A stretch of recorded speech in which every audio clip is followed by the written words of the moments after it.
放入锅中给它煮制。新鲜的橙子用刀给它切成比较薄的大厚片，如视频中这样操作。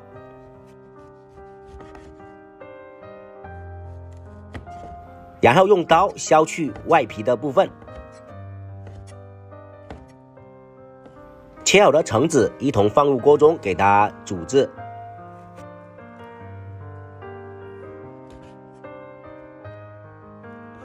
红枣太大，我们给它一开为2，下入锅中。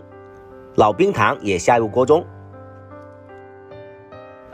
烧开以后呢，转小火煮30分钟左右就可以了。一款非常简单美味的养生汤就制作完成。